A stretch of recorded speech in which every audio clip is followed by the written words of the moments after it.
I think I got the closest I've ever been to getting grounded from pro wrestling as an adult. I explained to Spencer why Junkyard Dog's head was hard, and she got very upset. So what I talked about in the Bobo Brazil episode? So I'm grounded with you? Like, and then we're going to talk about again for most of this episode? Like, so are you and me just going to sit at the edge of your bed and just get scolded by Spencer? Is that what's going to happen? Because she saw Junkyard Dog on all fours doing like the little mini headbutt, and she's like, why would that hurt? And I was like, let me tell you. Did you have that smile on your face? Like, let me tell you, I know the answer. And then you're like, I wish I was ignorant as well as the people who thought this was a good idea. Like, see, but you know what? All this is going to end up on an episode of Mixer somehow. So, you know what? All you are is a catalyst and a muse. So that's all this is. Just you wait until I sit down and watch WrestleMania 7 with my Iraqi girlfriend. Wait till that day comes. Like, I've already prepped her on it, and she's already horrified of what happens. But somehow the fact that Sergeant Slaughter actually didn't serve in our armed forces is probably the thing that's most upsetting to me about that whole thing. Just something I just found out. You're just mad at the business, Jake? Don't be mad at the business. I mean, you already are mad at the business, right? Listen, we can talk about our ups and downs. We should do a podcast about the dying of my love of professional wrestling. Ooh. This is 10 Bell Pod. I'm Nick, and if you watch a wrestling program you fundamentally disagree with just to complain about it, you might be part of the patriarchy. You will one fucking joke. You're like, oh, I'm gonna get patriarchy over, and then like, I'll write one joke and then say it on a podcast, and that shit's gonna be over. If you always comment about the weight of a female wrestler, you might be in the patriarchy. There you go. If you only have black T-shirts in your closet, you might be part of the patriarchy. Oh my God, I'm part of the patriarchy. All right, I am joined, as always, by a guy who thinks Vince McMahon buying WCW was the worst thing that happened in 2001. Micah Loving. Oh, wow. Oh, yeah, I'm supposed to do a bit. Your fucking joke threw me off. All right, prediction number 3, because this is a dumb, stupid bit we're going to keep up. When this episode is released, The Irishman will have won special effects. Parasite will have won Best Picture, and Parasite will have won Best Film Editing. And now you're wondering why I'm predicting 3 particular odd choices for predictions for the Oscars. It's because I put $27 on every bet, all of them at plus odds, 2 of them at close to 4-1. So hopefully Parasite, Bong Joon-ho, one of the best goddamn directors working today, had cleaned up at the Oscars, and I got a cool little bit amount of money. Probably going to lose, but there we go. There's my predictions. And, of course, we are joined by... This is going to be so dumb. I can't do it. Thank God the other ones weren't. Here we go. He's hiked for miles on a trail of anger. He slept for nights inside a tent of danger. His sash of badges is too much to shoulder. A place where no one camps, but he cramps alone. The Man Scout Jake Manning. Christ, imagine, yeah. All right, I'm really gonna... I can't. I've give it claps. Give it claps. That's all you can do right now. That's all you can do right now. That's all you can fucking do right now. I'm speechless. How many times did you rehearse that, Nick? That was it. I Ed Wooden, this motherfucker. One take, baby. Why do you think you only had one patriarchy joke? Like that? Like, you had to work on that. I gotta get shut down. Spencer's gonna yell at me more. Yeah. All right, it is time to GRABTHEMCAKES, because today we are discussing one of the most popular, most charismatic wrestlers to ever do it, Junkyard Dog. 340 pounds of nothing but frustration with no humiliation. I'm gonna hit you with the 4 Sisters of Thump Street and you ain't gonna wake up. Sylvester Ritter was born December 13th, 1952 in Wadesboro, North Carolina. So there's not much out there on Ritter's early days, his childhood, but he did go on to play football at Fayetteville State University in North Carolina. Nick, I also heard that he played for the Green Bay Packers and won MVP maybe, and maybe even won a couple Super Bowls. Is that true? No, fuck this. There is no record of a Sylvester Ritter in the NFL, nothing on NFL.com, nothing on Football Database, but the most damning evidence is that Jim Ross called a JYD match in WCW and only brought up Fayetteville State. Jim Ross has never, ever missed a chance to put over someone's mediocre football career. So, in conclusion, good night, Hulkamaniacs and jabroni marks without a life that don't know a work when you work and work yourself into a shoot, marks.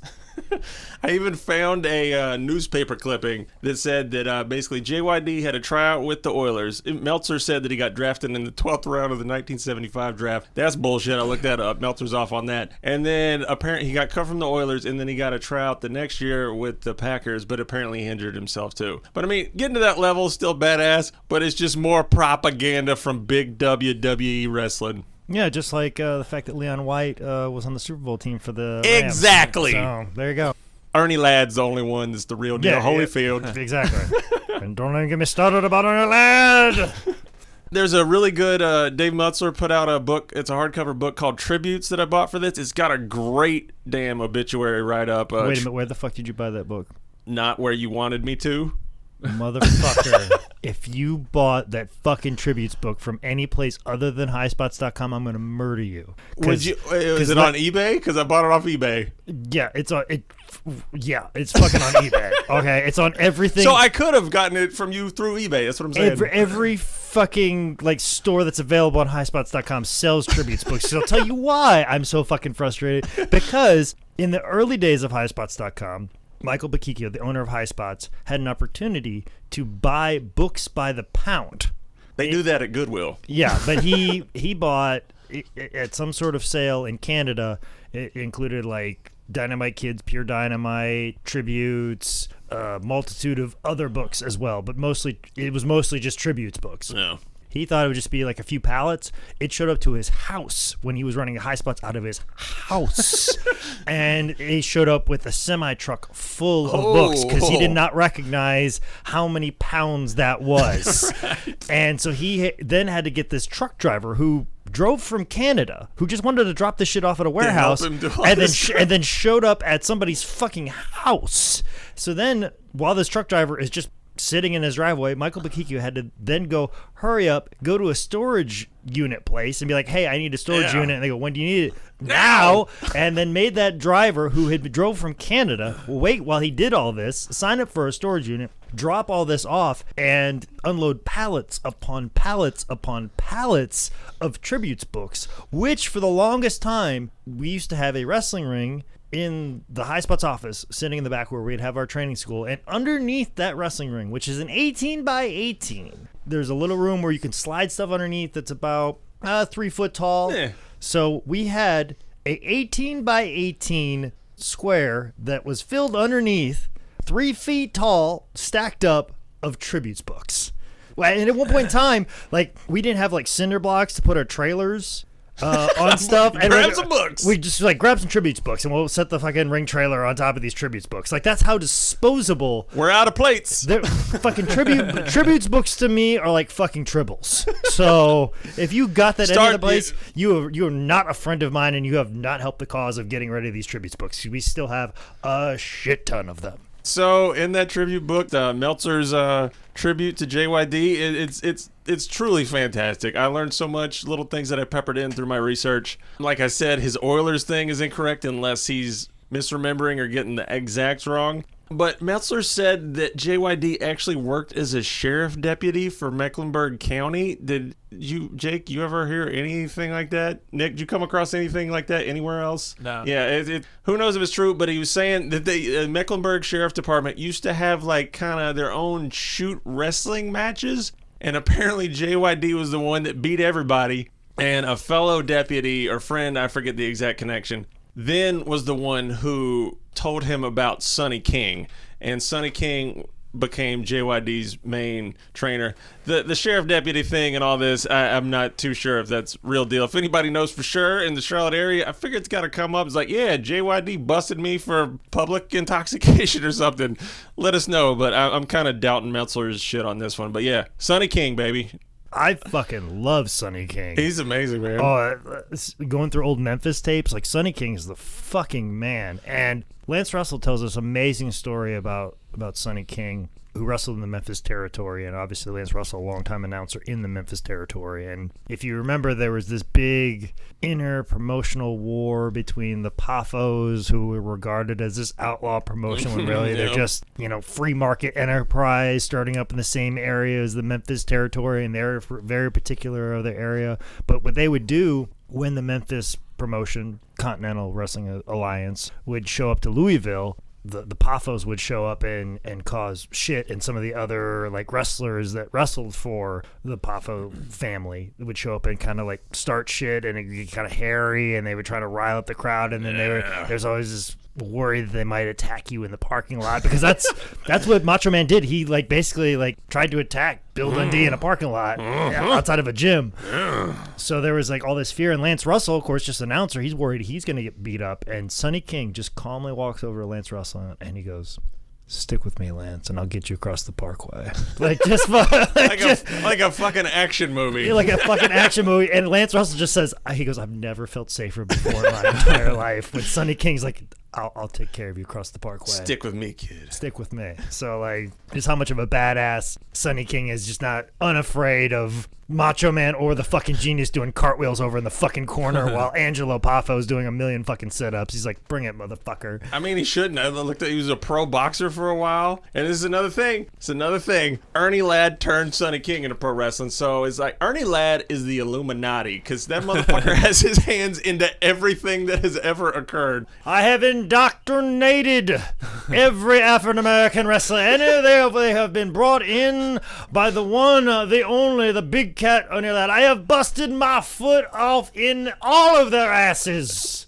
to indoctrinate them into the greatest sport that is ruled by one, the only, the big cat Ernie Ladd.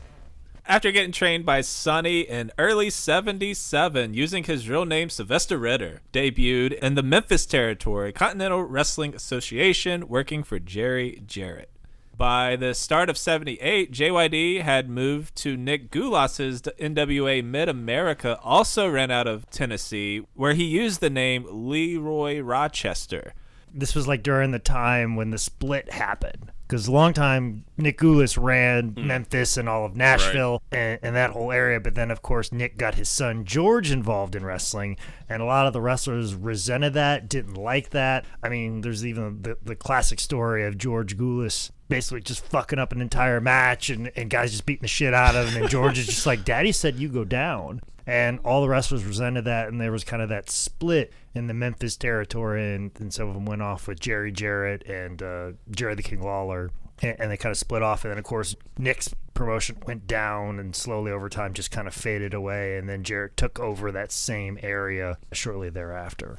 But it is funny that he went from Jarrett, who would actually end up winning the war of the Memphis territory, and let me go to this losing battle over here. So I mean, it's like Bret Hart. It would have been it might have been a different outcome, and if he would have stayed, I mean, he could have ended up being a big star out of Memphis as opposed to Mid-South. Or he would have ended up in Mid-South when they did a talent exchange, for all we know. All roads lead to Bill Watts, is what I'm saying. And also significant, JYD's known for being a super over babyface, but at this time he was working as a heel. After another solid year in Tennessee, Leroy would change his name to Big Daddy Ritter and kick off 1979 in Canada, working in Stu Hart's Stampede Wrestling. Big Daddy Ritter would become a two-time North American champion, all while facing the likes of Larry Lane, Jim Neidhart, and having his biggest rivalry with Jake Roberts, I assume over drugs. Well, that's not kind at all, especially since I believe. Why are we burying people? Yeah, why are you doing that? Especially since there's far more better things to talk about. The fact that they had one of the earliest ladder matches. Right, so I was gonna get into that. Yeah, it was Big Daddy Ritter versus Jake Roberts in a ladder match, which it's not like a tower. what are those type of ladders? I tried to think how to fucking describe it, and I can't. It's like a tower. It's like a Yeah, well, instead of like having a Eiffel ladder, Tower. No, instead of having like a ladder that's like in a V shape, it's just like a ladder you'd lean up against the house. Exactly, and that's what they had for a ladder match, and they just had that set up. They're in the just ring. leaning it up against the infrastructure of the venue. Yeah, like the support beams in the ceiling, they just like lean that up. So basically, if you want to, instead of like pushing a ladder down and somebody taking a nice safe bump into the ropes or into the ring, you could just like kick the bottom of it and they would just like fall right on top of the ladder. And the only way you're kind of even staying up is because the ref has to hold on to it the entire damn time. They didn't think it all the way through. I give them for ingenuity, but they didn't think it all the way through. There was actually, I did the research on that because I got into just nerd shit of like, is this really the first ladder match? Because it's on the WWE 3-disc ladder set. But apparently Stampede had done one earlier, I think it was 1972. Dan Crawford and Tor Kamada did one in Stampede. There's no footage of that one. But yeah, the Jake the Snake JYD, and we need to put it over, JYD wins. So JYD won a ladder match in for a while, which was the best ladder match ever. By the end of 79, Ritter would go to the place that would make him a megastar deep down in Louisiana, close to New Orleans, way back in the woods amongst the evergreens, Mid-South Wrestling. Yeah. There, Bill Watts would give him a new name, and after explaining to Bill that you can't call people that, they settled on Junkyard Dog, mortal enemy of Heathcliff the Cat. And if you're playing the drinking game of listening to all our episodes and taking a drink every time Nick makes a Bill Watts racist joke, you're probably pretty fucking hammered by now. And I would also like to point out Mid-South, just for anybody just learning, that included Oklahoma, Arkansas, Mississippi, Louisiana, and parts of Texas. If you've only seen JYD in the WWF, let's say during his fluffier days, you might not know that in Mid-South, JYD was jacked as fuck. That paired with JYD's cool-ass voice, his overwhelming charisma, would soon make Junkyard Dog an icon. Terry Taylor talked about how he would be on a card with JYD. Terry Taylor's on the very first match, and the crowd's already chanting, JYD, JYD, JYD. And that, that's 2.5 hours away from when the dog even got in the ring. Everybody screaming, and just over and over. It's like, I'm fucking trying to get over too, guys. Like, Jesus, help me out. Yeah, and, we've talked about guys that have been super over in, like, certain regions. Dusty Rhodes in Florida. We've talked about like several other people like, it doesn't get much hotter than this in this particular geographic location. Junkyard Dog in Mid-South, like that's a level of being over that people still talk about, when you talk about Rock and Roll Express and Crockett and mid-'80s, Junkyard Dog in Mid-South in the 80s, it doesn't get much hotter than that. I mean, it's white hot, unbelievable. Old-timers still talk about it, envision it. Like I said, someone like Terry Taylor talking about how over they were and just change the whole complexion of the whole territory. I mean, they would talk about JYD and that things like he wasn't just an over babyface. He was a folk hero. I don't know the exact year, but JYD got the most popular athlete in all of the state of Louisiana. Archie Manning, who was the number one football player, Pistol Pete, he was the number one basketball player, and JYD was still the most popular and most well-known and most loved. It was insane to hear how over he was. Pistol Pete is the reason I wore number 44 in basketball.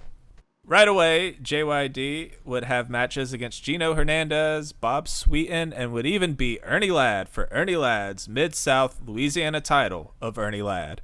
Also, to start Mid-South, he was actually a heel with Gino Hernandez. They were together for about 3 or 4 months. Apparently, there was an abusive relationship between them where Gino would sometimes smack JYD, but when JYD finally caught Gino's hand, turned him heel, Gino jumped with Ernie Ladd, and JYD making a save for Buck Robley against the Freebirds at one point. That was what really pushed Dog into the face status rather than coming in as a heel. Also, I should jump in just because I'm a wrestler and I sit here and I know the answer. It's Sweet Tan, but fuck him. He's a piece of human garbage, so you can fuck up his name all you want. 1980 would be the year that JYD would begin the feud that would change his career forever against Buddy Roberts, Terry Gordy, and Doc P.S. Hendricks, the Fabulous Freebirds. You mean the guys that had the Confederate flag on all their gear? You mean those guys? Back then it was fine. Man, I don't see how you would put the Freebirds against JYD. I don't know why that would just, as far as like creating conflict in professional wrestling, I don't see why that would be an issue. Who's booking this again? Yeah, what's going on here? Where are we at again? Are we in Columbus, Ohio? Is that where this is taking place? Like, where are we talking about here? Geographically. Oh my God. Yeah. I mean, Bill Watts, for his genius mixed with his faults, created one of the hottest angles the South had ever, or probably will ever fucking see. He apparently stole it from an angle in Los Angeles in 1971 with Freddie Blassie and John Tolos. I didn't get who blinded who, but apparently it went over big. But yeah, mid-June 1980, JYD and Buck Robley and the Freebirds were involved in a match where if you lost the match, you would get your hair, I don't know if it was shaved or cut off, but Michael Hayes had some hair cream that would easily take it off. The Freebirds win the match, so it's time for Buck Robley to lose his hair. JYD steps in. Michael Hayes has the hair cream. He rubs it into JYD's eyes, and JYD's selling on this is fucking incredible. It's that legit panic when you're hurt so much you just writhe around and flip around and you just can't control your body. And I can understand how this crowd thought that JYD was legitimately getting blinded, because he sells it so fucking good. The pain you feel watching it. It's that stuff where you're a smart mark and you're watching like, oh, is he okay? Yeah, duh, he's okay, but is he okay? It's beautiful. Well, I just love the whole Freebird hair cream thing. I mean, they did that in World Class, and it got rubbed on Buddy Roberts' hair. And I think it's a genius idea, as opposed to having to get some actual like hair trimmers that have to be plugged into a wall, because you can't get the battery operated ones, because after you've had it like a match, just get some cream. Yeah, let's put some cream on it here, and then he'll run away. And then next time you see him on TV, he could have like a bald head, but he's wearing a wig. And they did that a lot with Buddy. But you know, just the idea that you put the hair cream on, it's like Nair, and it takes it away. But if you get it in your eyes, it blinds you. Yeah, it's just serious. It's this mysterious stuff. It's like ooze from the Ninja Turtles cartoon comic book. You don't really black stuff from the X-Files. Yeah, you don't really know what its properties are, what it does do, what it doesn't do. You can play fast and loose with it, much like the Force in the Star Wars movies. We don't really know what the Force does. It's a miracle elixir. Yeah. It does whatever serves the story best, and that's basically what the Freebirds hair cream is. It's like the Force in the Star Wars movies. There's footage of this on YouTube, so I suggest you go look it up. For a while, it wasn't even found. There's not too much of the aftermath, which killed me because I did a lot of looking. But there's some good YouTube comments by this Rob D. Posted how he watched it all, and segments weeks after with JYD getting blinded because he had to get escorted out through the whole thing, and the crowd just shut down. But apparently the Freebirds would come out with walking canes and sunglasses and act all blind and shit. I mean, just amping the heat up to the murderous degree. But the big tip on this feud, which really got it furious, is shoot-wise, JYD's wife gave birth to his daughter, LaToya. So Bill Watts was good at making real life into a kayfabe because he knew people knew, and it just added to that reality. And it turned into the whole JYD's blind. He couldn't even see the birth of his own daughter because that piece of shit Michael Hayes blinded him with that mysterious hair cream. It's that type of heat that you just like. You have a kid, you understand it, you just like, he didn't get to see his own daughter, that motherfucker. And they even forced JYD to stay in his house. He couldn't leave his house to sell his blind angle. Fans would mail in fucking money for JYD's eye surgery. They said it was like $5 at a time, $600, $8 a week. Lord knows where the money went. You'd get actual sports section news articles saying the Baltimore Eye Clinic revealed no permanent eye damage. It was insane the amount of just rage and attention this got. Michael Hayes talked about it. He said car windows would get bashed in. This is my favorite. Water pistols filled with liquid plumber were shot at them during the feud. They had to park at sheriff departments, and then the sheriff would escort them to the civic center. One dude pulled a gun on Michael Hayes, said, "I got your back, JYD." It was this type of stuff you hear about where crowds like, oh, he stabbed a guy because he thought it was real. But you hear so many angles to this angle and how well it went over and how ferocious everyone was and how hurt everyone was about what the Freebirds did to their hero JYD. It amped it up to a fucking bonkers degree. The feud would more or less end that August at Mid-South Superdome Extravaganza with JYD beating Michael Hayes in a dog collar steel cage match. This is another one.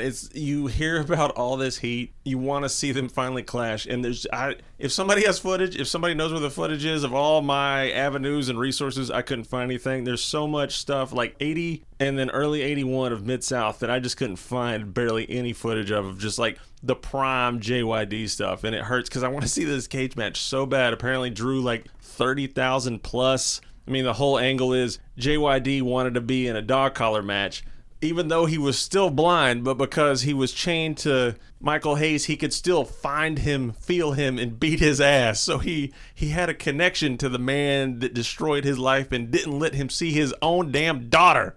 Also, as interesting as around these territory days, they did this angle in Mid-South, but then in the spring of 81, basically less than a year later, they did the same angle in Georgia. This time it was Tommy Rich and JYD against the Freebirds. This time they only blinded one of the dog's eyes, so he walked around with an eye patch because he looked cool as shit like a pirate. But it's interesting. I was like, oh, we'll just move a different territory. Do the same angle that crushed, and it'll get over. Obviously not as much, but it was still like, do it again. It worked. Let's do it again. Yeah, because that's what you do. Yeah. You kind of open mic it here. This works. Take it around right. here. And then you also, too, as a booker, you're like, oh, I heard this worked really well over here. I mean, they did a blinding angle in World Class with Chris Adams and Gino Hernandez. Oh, I didn't know that So, one. if something Was works. that hair cream? Well, you know what that was? It was some sort of black powder or something like that. It was just like, we just need to blind them. Yeah. Yeah, the idea of blinding somebody of some sort of mysterious substance that we can just like have it do whatever we want. With the Freebirds more or less behind them, JYD would get into tag team feuds using various partners against Ernie Ladd and Leroy Brown. He'd even win the tag team titles, most notably with Dick Murdoch and Mr. Olympia. And speaking of tag teams, he'd link up with Ted DiBiase well before he came into wealth. JYD and Ted were good friends in real life. They rode together a lot. JYD was even the best man at Ted's wedding. But during the summer of 82, Ted DiBiase would turn on the dog. So there's a whole thing where JYD and DiBiase are good friends. Real life and both faces in Mid-South. There was a whole deal where Bob Roop had won the title off DiBiase, but it was shitty mean. So then JYD beat Roop, but then DiBiase still had a rematch clause in his old contract. So it came to be that two friends, the man, like Nick said, was best man at his wedding, in which they talked about on air, was going to have to face him for the title. And it was like, well, I got to feed my kids. This is a competition between two people. We're going to have a good, upstanding business gentleman match. And they faced off. It goes down. It's one of the best heel turns. They wrestle a good scientific match. Everything is cool. At the very end, DiBiase loads his glove and one punch KOs the shit out of JYD, who drops.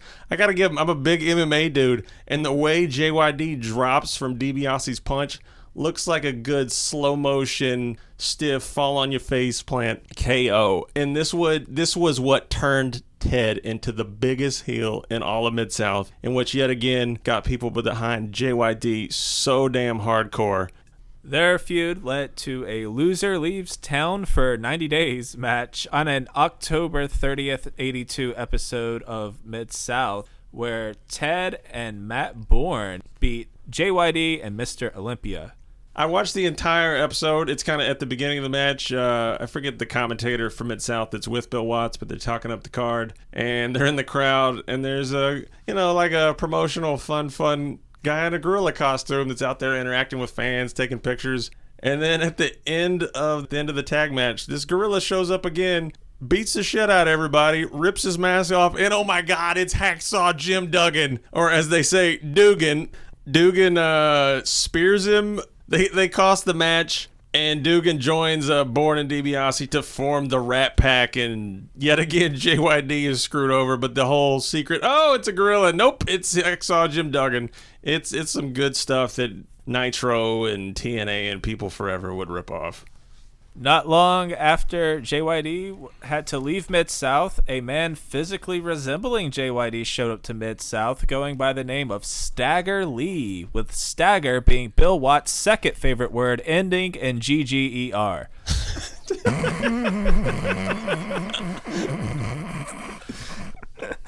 I wouldn't have gone there, but if you want to go there, you just did. Of course, it's funny that you made a Bill Watts joke about Stagger Lee. A match that I always bring up till the end of time is with Bill Watts tagging with Stagger Lee against the Midnight Express. It is a match that I bring up with students all the fucking time. Really? Because you have the Midnight Express. At this time, at the peak of their powers, they can do... This is Eaton and Cordry, right? Yes. They can do all kinds of just high spots, unbelievable, revolutionary tag team. But they are facing Stagger Lee and Bill Watts, and all they do for like the first 5 minutes of the match is just eat punches.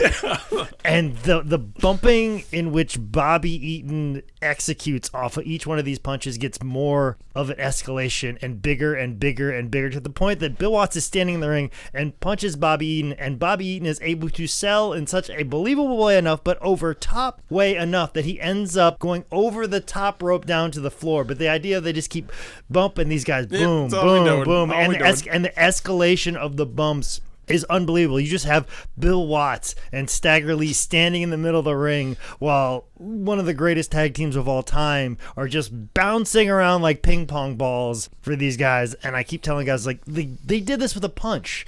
And Right. Bobby Eaton made this sequence something fucking special, and all these guys are doing is just merely blowing on them, and they're just over the top selling of it. And if you want to talk about angles that are repeated, the idea of somebody loser leave town match and then coming back as a masked opponent.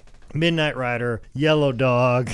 I think there was even different types of Stagger Lees. Like JYD did it 3 times. Mr. America. Like you name it, that is the most recycled thing in the world. Stagger would even beat Ted DiBiase for the North American title, and you think once they got in there and started calling spots, Ted would realize it's Junkyard Dog. Yeah, right. My one fun Stagger Lee moment was there's a bit where JYD is spotting Tony Atlas lifting like 550 pounds, which, God, I forgot how big Tony Atlas was back in the day. But there's a bit where JYD's doing that, but in the background is Stagger Lee. And I had this mind-blowing moment. It's like that thing where you know that Andy Kaufman was Tony Clifton, but Andy Kaufman knew that. So then he had Bob Zamuda dress up like it, and then Andy Kaufman walks out like, "Hey, what's going on?" Yep, not me. And apparently Coco Beware was also Stagger Lee to throw people off of this whole, is it really JYD bullshit. JYD was allowed to rejoin Mid-South, showing back up January 22nd, 1983. That same night, Stagger was supposed to defend his North American title against DiBiase, but mysteriously wasn't there. The same thing happened the following week, so Mid-South had no choice but to strip Stagger Lee from his title. The one-night tournament was held March 21st to crown a new champion, and they put former tag team partners JYD and Mr. Olympia in the finals. And Olympia turned heel before by hiring the services of manager Skandar Akbar. Olympia cheated to win the title, but the tapes were reviewed. The decision was reversed by Mid-South. The title was held up, leading to a Superdome extravaganza show where JYD would finally win back his belt. Also in 82, JYD would get involved in some cross-promotion matches with AWA against Nick Bockwinkel, and the one I saw had such a good Bobby Heenan spot. Heenan was Bockwinkel's manager. JYD power slams Nick and covers him, but Bobby slides into the ring and hits the mat a few times. So between that and the ref's actual count, Junkyard jumps up because he thought he hurt the 3 count, and that is why Heenan is the GOAT. I missed that one. That one's good. I think it's a different Bockwinkel match, but this one's good for novelty. It's got Bruce Pritchard's the ring announcer. JYD beats the scientific wrestler Nick Bockwinkel with a small package. Just because JYD wins, he gets 5 minutes alone with Heenan, which is good shit. And then after Bockwinkel comes in and beats down JYD with Heenan, Bruiser Brody makes the save, and you get Brody in the same ring as JYD. It's one of those all these names in one spot kind of mark out stuff. It's a 6/11/82 on that one. That's good stuff to watch. As the top babyface, it's only a matter of time before you lose more friends to heel turns, and JYD would have his last great Mid-South feud when Butch Reed turned on him.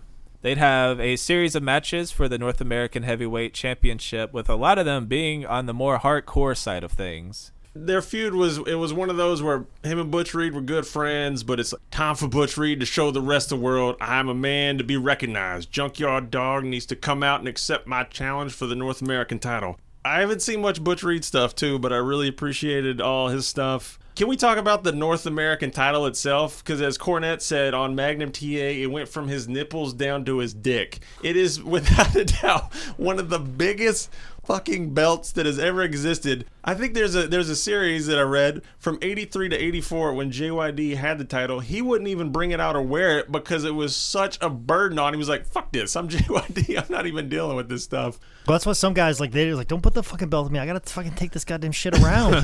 Like, please fucking get this belt off of me because it's so fucking heavy and I gotta carry it around. But yeah, that North American title was fucking absurd.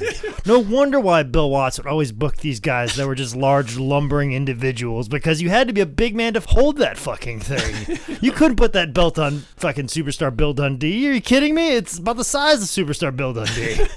In 84, Junkyard would go to Mid-Atlantic and have some matches against Dick Slater for the U.S. title. He'd do some work in WCCW in Georgia, but mostly staying in Mid-South until August of that year when Junkyard Dog would jump ship to the WWF. And that ripped a hole in Mid-South. A huge hole. And for the longest time, it's always the thing that's discussed with Bill Watts. Like, well, he couldn't have been a racist because he's like, one of his closest friends was Ernie Ladd and he loves Junkyard Dog. And then when Junkyard Dog left, he would be like, I need the next black superstar. And a lot of people are saying, like, no, you just need a superstar. You don't have to think about it so much in race. You just need a superstar. And Hacksaw Jim Duggan's getting over. Why don't you elevate him to that spot? I'm like, nah, the guy has to be black. And that's why you would see, like, the Snowmans, you would see the Brickhouse Browns, you would see, and it gave a lot of guys opportunities, and that's very important. And Snowman, I don't think got a lot of opportunities past Mid-South. Brickhouse definitely benefited from a lot of that, and if he would have got his brain out of his testicles, as Ernie Ladd would said, he probably would have been a big star. But no, like, the idea of, like, just separating people according to race and quantifying them, like, you're a black superstar, I need a black superstar, as opposed to just seeing it as a superstar. And that's the other thing about this move for JYD going to the WWF at the time is, people are like, oh, well, that was just Vince scooping up everybody's biggest stars. He was just taking Bill Watts' biggest star, and that's what they did. Well, maybe Vince just saw, like, hey, this guy he's getting over in just this Louisiana area. Imagine if I got him on television here in New York. Imagine how big of a superstar he could be, as opposed to, I'm just going to take Bill Watts' biggest star and fuck him over. As opposed to going, he's getting over in this really small corner of the world. I feel like I could take him to a worldwide audience.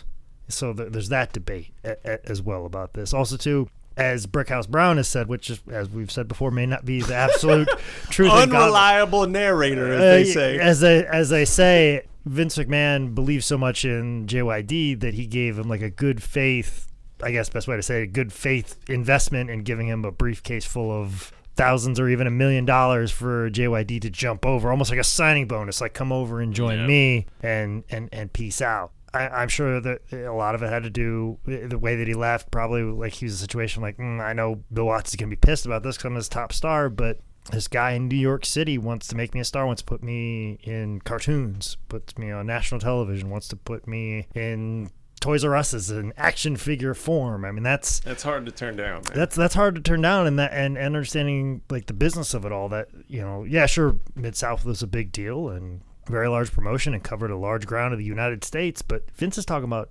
going worldwide, national. I mean, this is clearly a step up. And if there was some sort of discussion, or if he went to Bill, but it's very much a shifty business, and everybody's an independent contractor. I will go to this independent contractor that I want, and I'll discuss for him, and he'll make whatever terms with his former employer what he needs to do and make it right. Because every time that you've heard situations where somebody's been like, I'm pretty loyal to this person, and I would like to give them the opportunity to have me for 2 weeks and do what they need to do, and I drop the belt or whatever, and Vince has always acquiesced.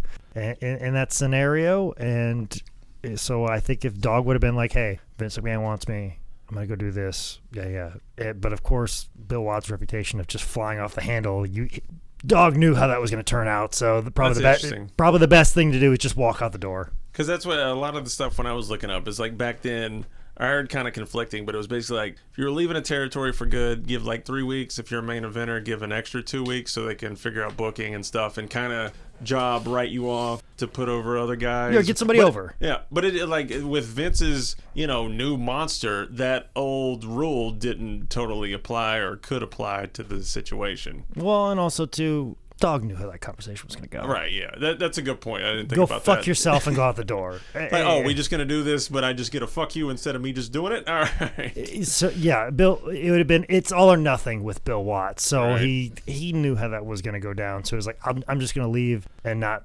fucking deal with this. And like I said, as Vince it clearly states today, these are independent contractors, and how you deal with your former employer is up to you. And whatever you see fit. If you want to just walk out the door, you walk out the door. Because there's a lot of blame that goes on Vince's shoulders, but it also falls on the person's shoulders who's walking out. And a lot of those guys would say something like, hey, I just can't leave them in the lurch. Can I do this or take care of this, or can I make this happen? You look at Roddy Piper in the way that he was like, hey, I don't want to work in Portland for you because I want to be respectful of the Don Owens and his whole family and his promotion. So, or if they need me for something for a big show, I'll come back for it. Or, doing all those small things, Vince would recognize as well. But at the same time, too, there's also a lot of fear in that sense, too, of asking that from Vince. You'd be like, well, maybe this guy's going to pull away this $1 million. Yeah. I mean, there's a lot of paranoia. There's a lot of even paranoia. I do the same thing myself. Like, I'm at a point right now, I probably should ask for a few more dollars on my booking fee, and I don't ask for it. No. And there's even times where I'm like in a situation where I'm like, I probably need to ask for a flight to make this all happen. You're just scared of that, fuck you, we don't want you now? Yes. Yep. And I can imagine Junkyard Dog was in the same type of headspace that like he's going to make, this guy's going to tell me fuck off. Yeah. Ooh, I really want to go do this, but this guy will pull the offer from me. Fuck it, I'll just go do this. You know what I'm saying? And once in a lifetime type of opportunities like that change your life, and sometimes you kind of got to make the dick move, in quotes. But sometimes you're scared to make the right move. Yeah. And that's something I definitely feel right now. And I think, when there's that many questions and people just kind of walk out the door like that or go make a move like this, all the conspiracy theories start happening because the information isn't out there, and you can fill those holes with all whatever narrative you want to put in there. Mm-hmm. So it's always nefarious. The holes that people fill in, it's always something dastardly or as opposed to the fact that Vince just plucked down this offer. Yep. JYD wanted this offer, didn't know how to talk to Bill about it because Bill is very cantankerous, and he's just like, well, I'm going to go do this. Bye. And then on the episodes that followed shortly thereafter, Bill would just bury the shit out of JYD on Mid-South TV. He just showed footage of Butch Reed beating him down at the Superdome. From what I read of people, Wrestling Classics message board represent again, so much good info. That it was just like they talked about how Eric Bischoff would kind of shit talk WWF and their product. It was Bill Watts shitting on WWF's like, you want to be a real dude, you want to be a real tough man, you want to be a real wrestler, Mid-South. If you want to go get your fluffy money with the Vinces up there, that's where you go there. So Bill really buried the shit out of him. Who do you think was a bigger hit to a company? Hogan leaving AWA or JYD leaving Mid-South?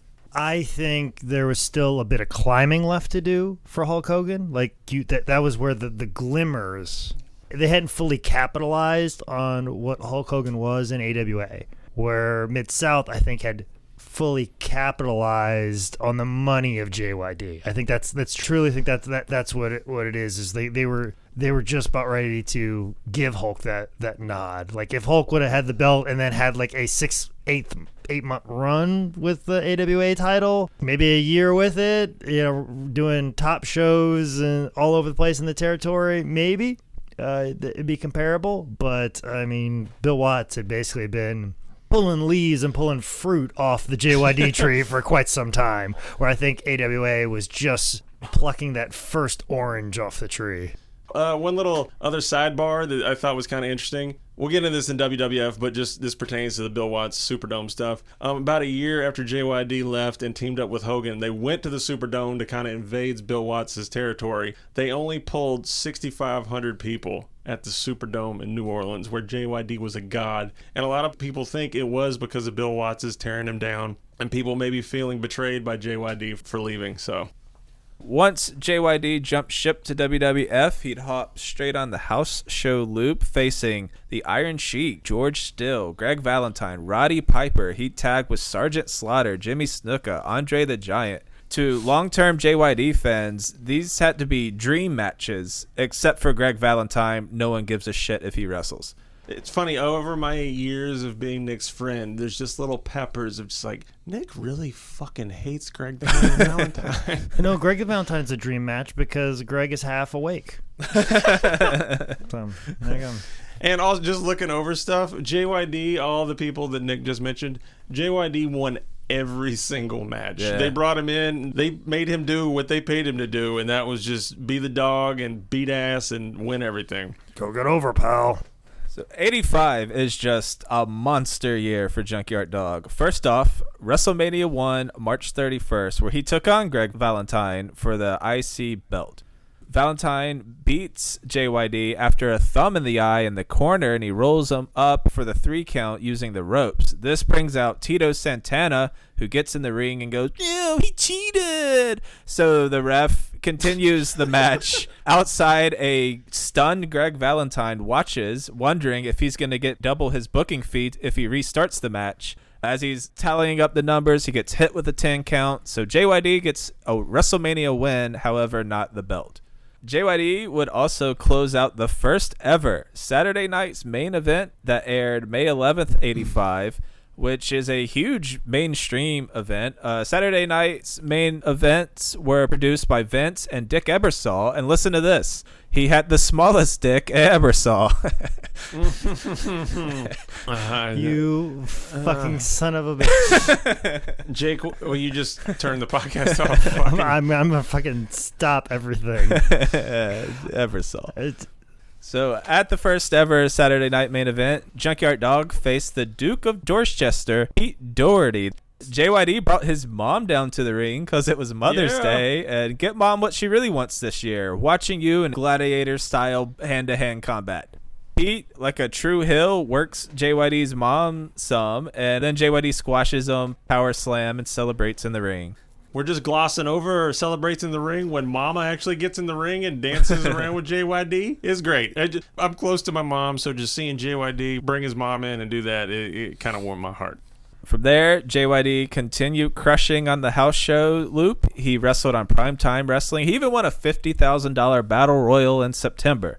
He'd meet Terry Funk and Jimmy Hart on a Halloween-themed Saturday night's main event number 3. That was November 2nd, 1985. Terry actually beat JYD when he hit him with Jimmy Hart's megaphone, and I only bring this up to mention Iron Sheik in the Batman costume is one of my all-time favorite things ever. And I'd just like to point out, Mr. Perfect gets a lot of credit for Crazy Over the Selling in WWF, but Terry Funk was tailor-made for JYD's moveset, and Terry Funk's goofy ass shooting to the moon selling. It's in full force in this match.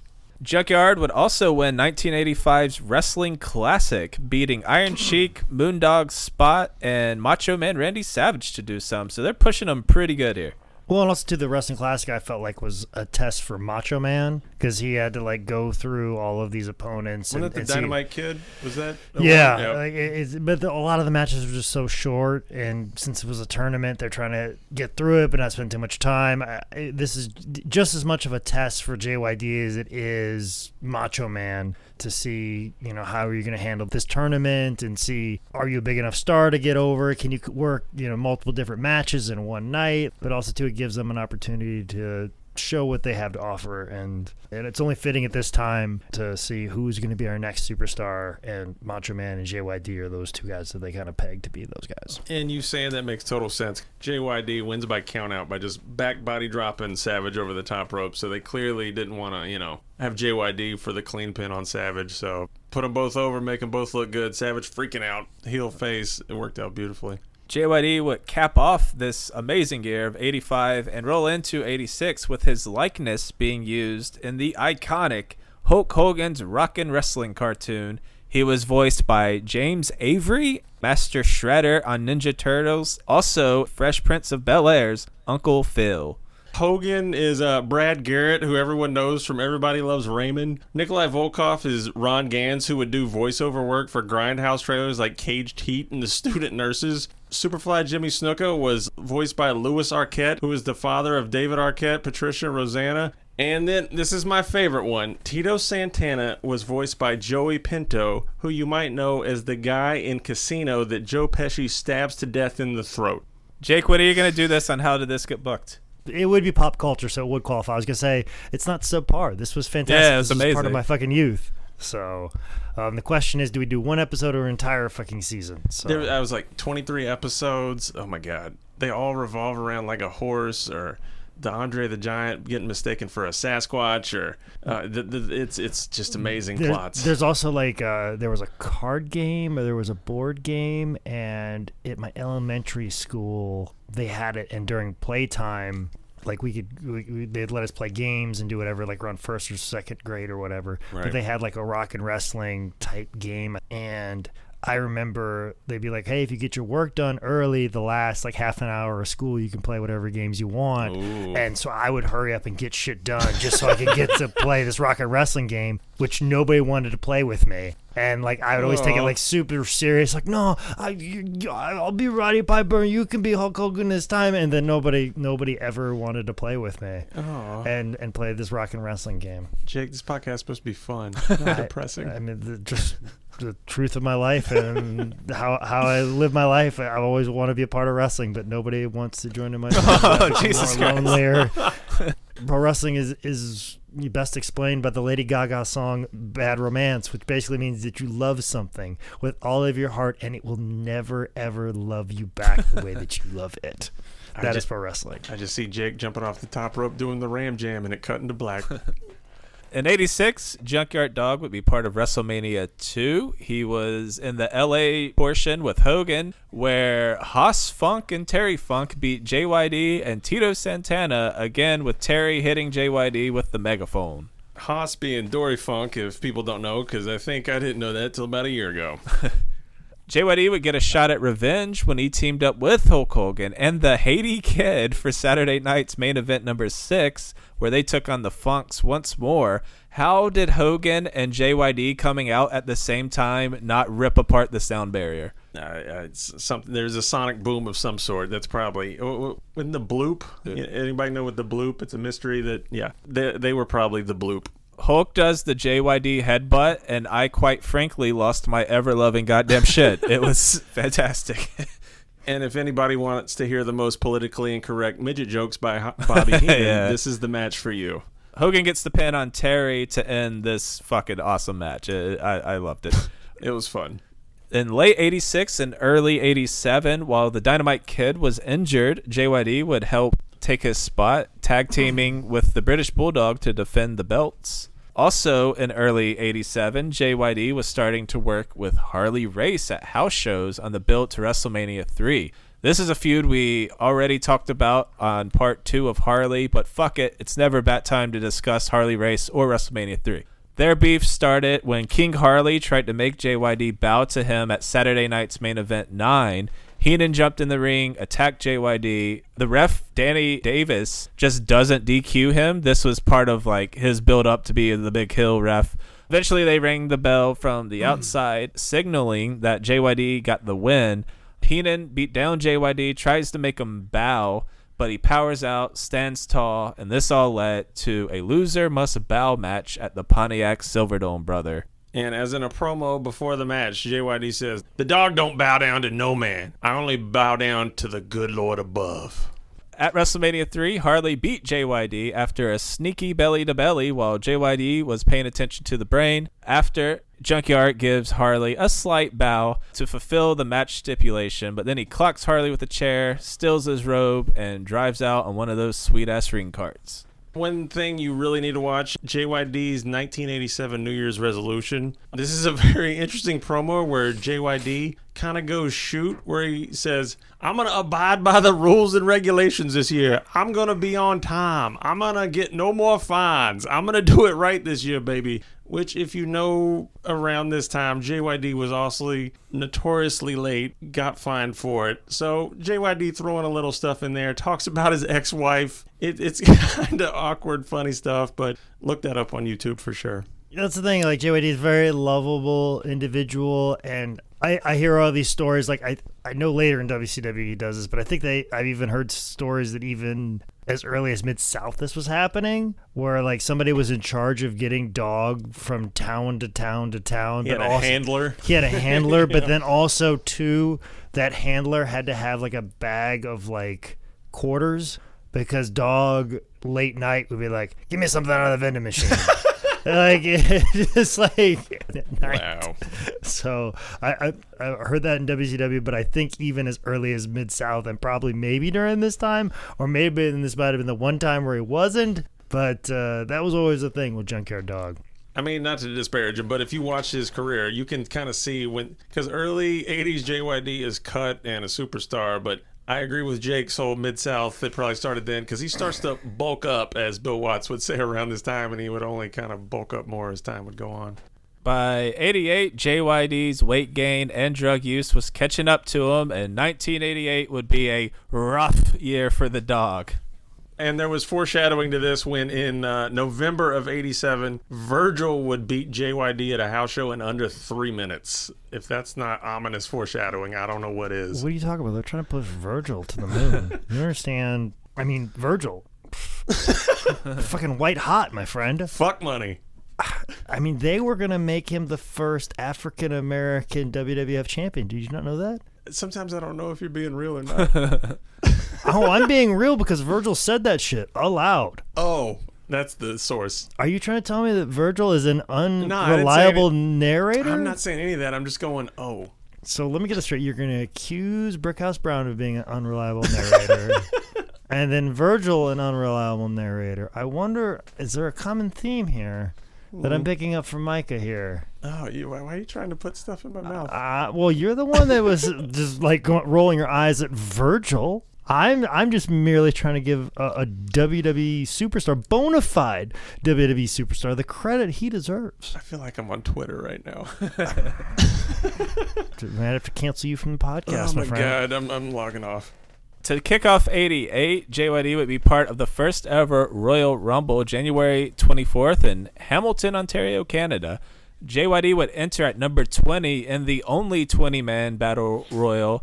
Not a good showing for the Dog. He lasted about 2.5 minutes, eliminated no one before getting tossed out by Ron Bass. And then who won, guys? Who won? Oh! There you go. At WrestleMania 4, JYD would be part of the You're Not in the Tournament for the Belt Battle Royal. He would make it to the final 3 before getting double-teamed by heels Bret Hart and Bad News Brown. He gets tossed out by the two of them, and then Bad News wins. Gotta give a little love. JYD punches Harley out of the Battle Royal, so damn right.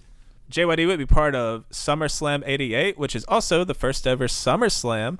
He'd take on Rick Rude, and this match is more about Rick's feud with Jake the Snake than it is about a match with Junkyard. But Rick does wear those sweet-ass JYD face pants, which he strips down to show the Cheryl Roberts pants. It's inception of Rick Rude airbrush stuff.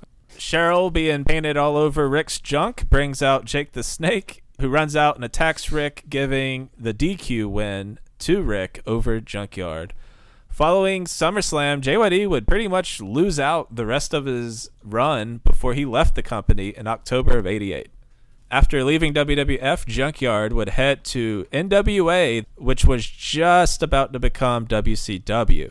He'd show up on December 7th, 88 at Clash of Champions 4. Ivan Koloff was wrestling against your boy, Paul Jones, with one hand tied behind his back. Ivan beat Paul, which brought out the Russian assassins to attack Ivan, but out comes Junkyard Dog, chain in hand, to save the day. This led to a match at Starrcade 88 where JYD teamed up with Ivan to beat the Russian assassins with their manager, Paul Jones. Just a little shout out to JYD. At this time, he attempts a standing Kimura lock and does a roll-up pin attempt. He does some scientific stuff. Even for 88, JYD's still doing it. He just ain't punching. Junkyard spent 89 teaming up with Ivan and his old rival Michael Hayes against the Russian Assassins. And speaking of old rivals, on April 2nd, 89, JYD faced Butch Reed at Clash of the Champions 6 in New Orleans, Raging Cajun. And this is that cool entrance you've probably seen a million times of Junkyard walking down to the ring with the band behind him. Yeah, it's good stuff. Also, you can see, like, it's not amazing work between Butch and JYD, but you can see the familiarity that they have through all the work they did together, and you can tell they know their stuff, they know their spots. It's like riding a bike, they get back into it. Is it pretty common, Jake, if there's someone you maybe haven't wrestled in, say, 8 years, but you know their stuff, you can fall right back into it pretty easy? Yeah, absolutely, and you're always trying to figure out how do we get back to the hair cream. So I was trying to figure out how to circle back to that. Next for JYD would be a run with Ric Flair, wrestling over the World Heavyweight Championship, with a match of them building to Clash of Champions 11, which ends in a DQ when Ole attacks Junkyard. Which Flair has been very critical about these matches, and we asked him about that in the shoot interview we did with him at highspots.com, and he clarified. He goes, people think I have a problem with Junkyard Dog. That's not the case. Like, the Junkyard Dog I would have liked to wrestle is the one that was in Mid-South or like early WWF. Like, that's the type of Junkyard Dog where by the time that he gets to here, he's not the same Junkyard Dog. And he felt that because he had that run in New York with Vince, they were trying to like push him into the spotlight so quick when really like he wasn't the type of superstar that he used to be. So Flair felt very frustrated by some of these matches and trying to make it work. And he's just like, this is not the same Junkyard Dog. Yeah. I know marquee wise you think it is, but it's not. Match quality wise, it's not. But he's like, I never had a problem with Junkyard Dog. I wish, when he was there in Bill Watts, like that's the Junkyard Dog that I would have wanted to wrestle here in '88, but that was not the case. And doing research for this, you hear these matches get just destroyed. Meltzer craps all over them. Pretty much anyone who comments does. I watched the Clash of the Champions 11 match, and I had a good damn time, man.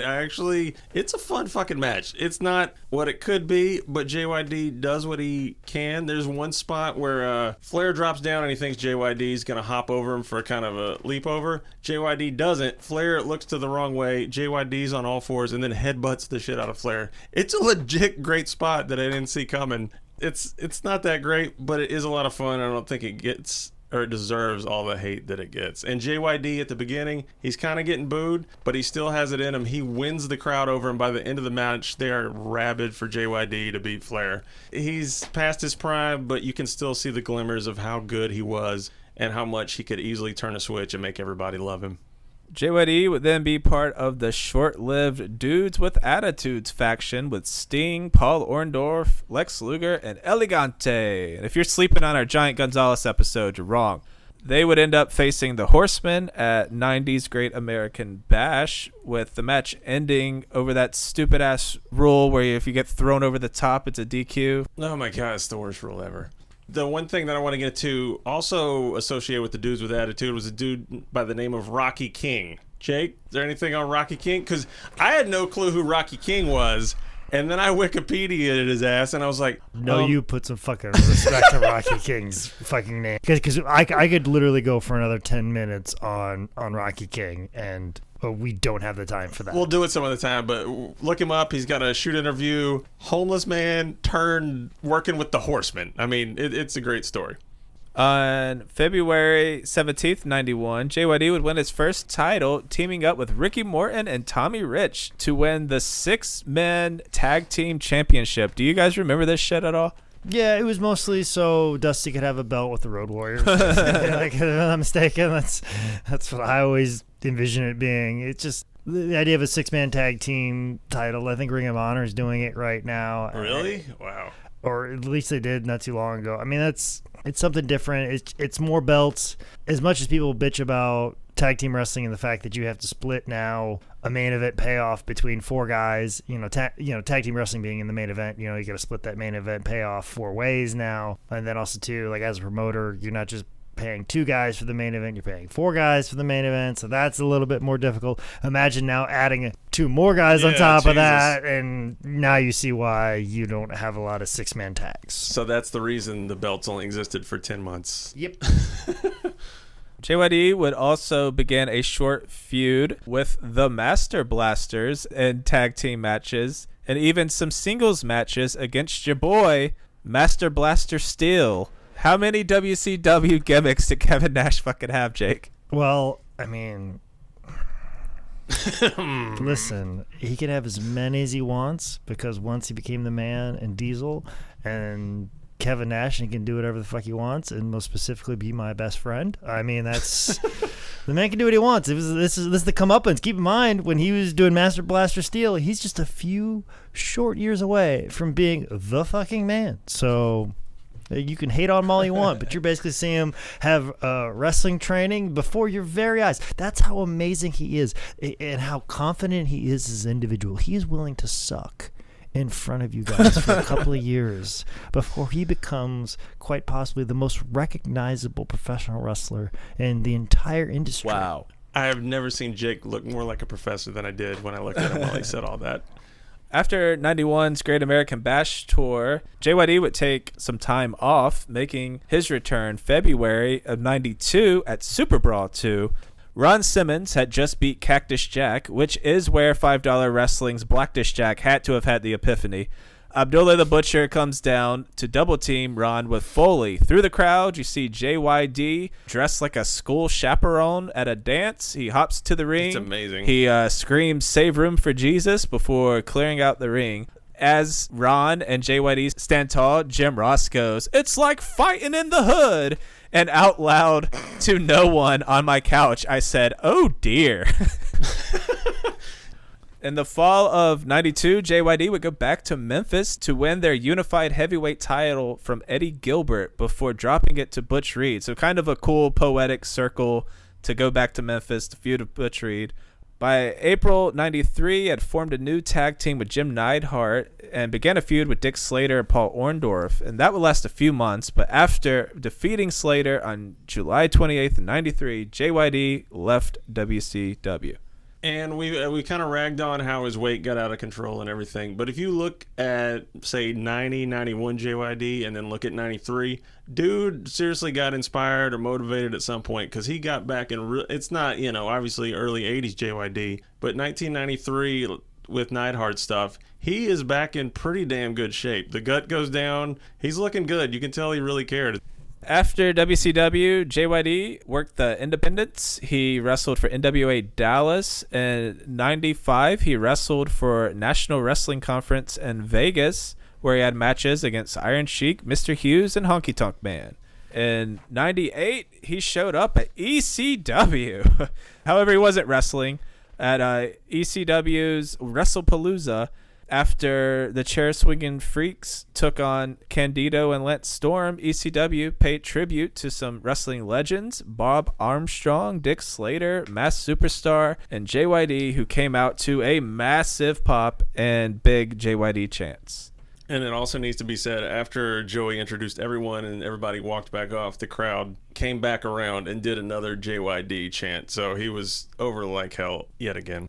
Sadly, this would be Junkyard Dog's last televised appearance.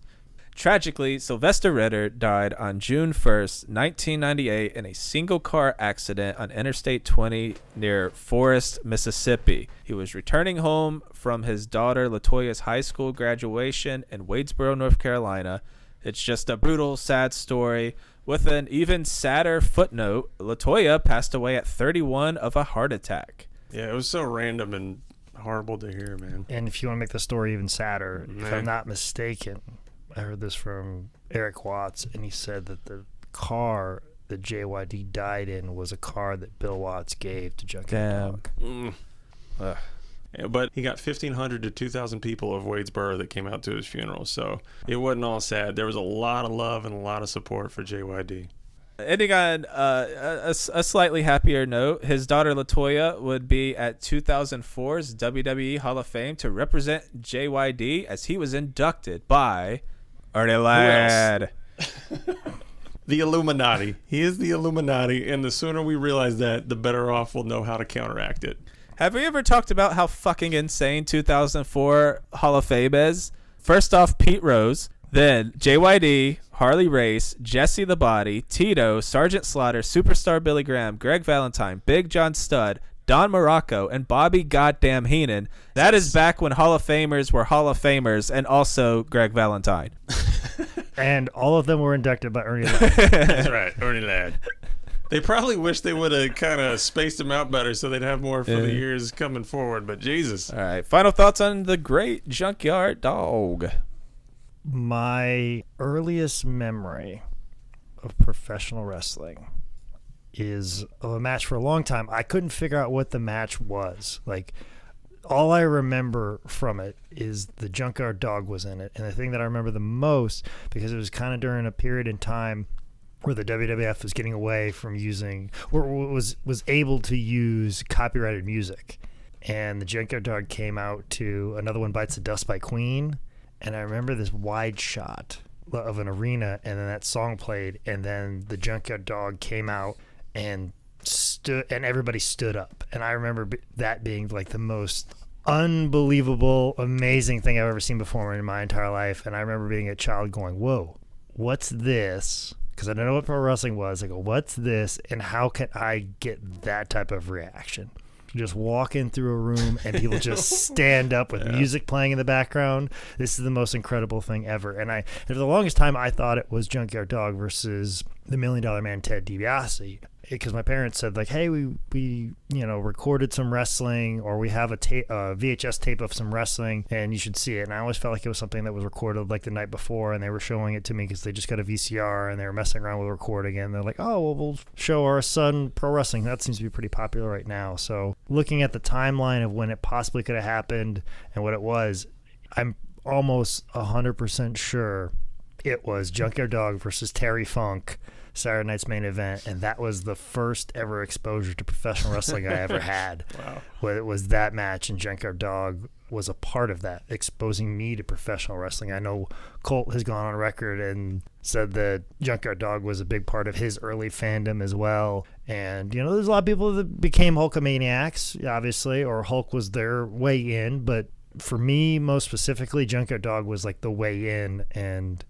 I don't know if I'd be a pro wrestler today if Junkyard Dog wouldn't have been as over or as popular as he was, or if I wouldn't have saw something as incredible as people just fanning over his superstardom.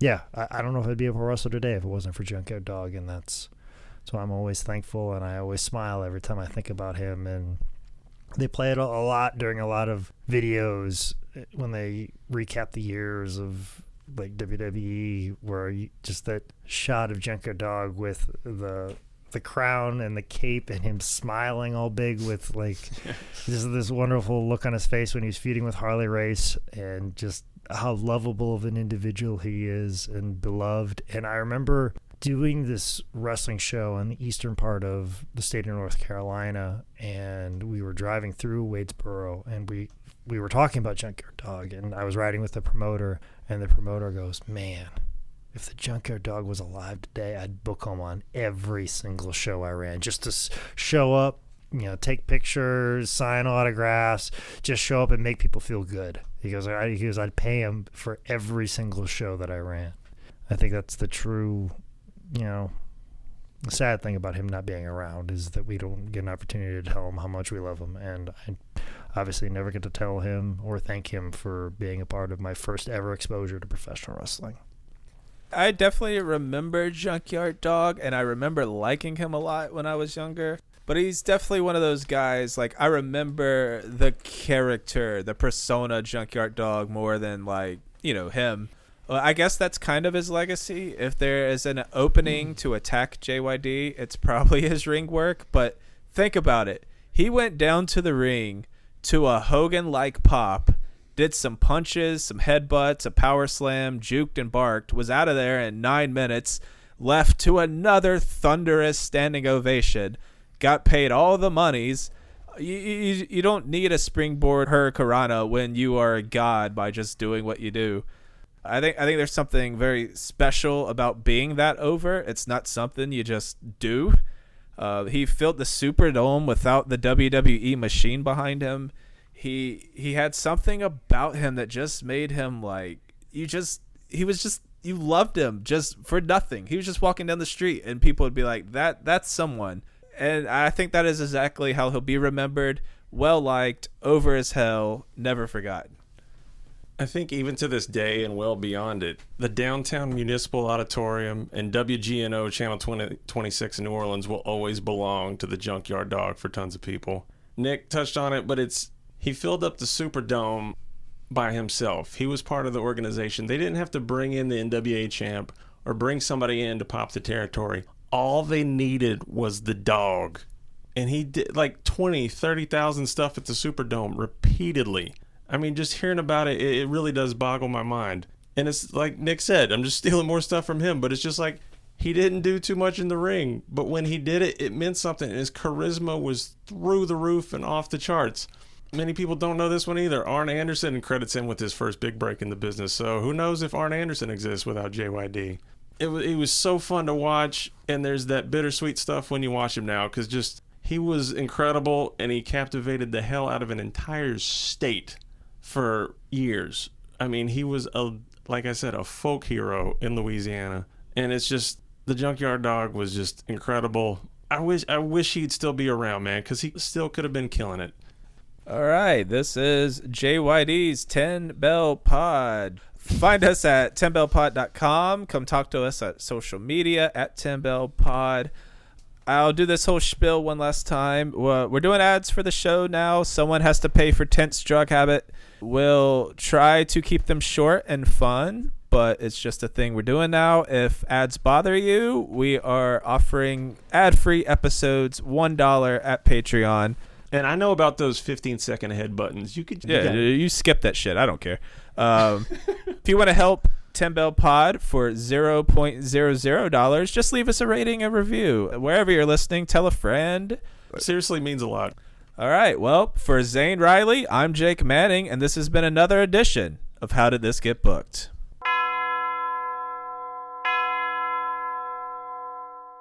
Hey y'all, this is Jimmy James PP Cornette here, and I know you're too busy buying AEW shirts for your mom and your grandma and everybody because you gotta get everybody in the family watching the AEW to get the ratings up to beat NXT.